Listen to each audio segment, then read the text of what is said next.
राज Shivanshu recording studio बानावर बिशुनगंज। जाइनी ससुरावा तयाई तौरो भैया आगे जाइनी ससुरावा तयाई तौरो भैया हम मार जइबौ छौड़ी खाके सुहवा के दवैया हम मार जइबौ छौड़ी खाके सुहवा के दवैया आगे से जिया पर चुमा कैसे लेतौ तोर सैया आगे से जिया पर चुमा कैसे लेतौ तोर सैया हम मार जइबौ छौड़ी खाके सुहवा के दवैया हम मार जइबौ छौड़ी खाके सुहवा के दवैया। डीजे कुंदन राज डीजे कुंदन राज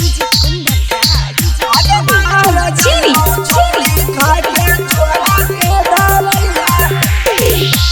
जन्मों से ज्यादा छौड़ी करहियो प्यार गे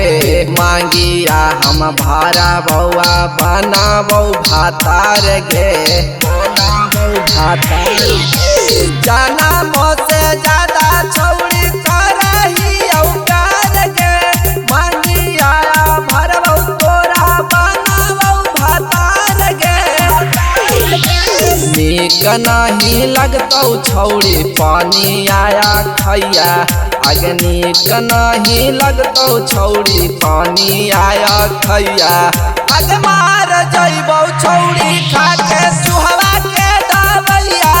आगे मार जइबौ छौड़ी खाके सुहवा के दवैया। डीजे कुंदन राज डीजे कुंदन राज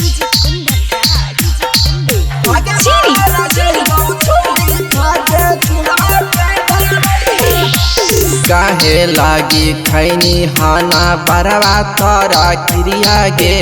राउ सन विकस के काहे मरनी दिल पर तिरिया गे मरनी दिल पर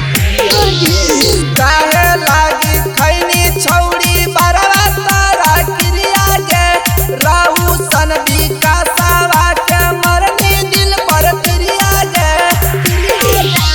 कैसन हाकौ घर तोर कैसन हाकौ मैया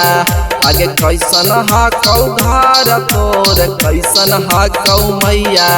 हम मार जइबौ छौड़ी खाके सुहवा के दवैया हम मार जइबौ छौड़ी खाके सुहवा के दवैया। शिवांशु रिकॉर्डिंग स्टूडियो बानावर बिशुनगंज।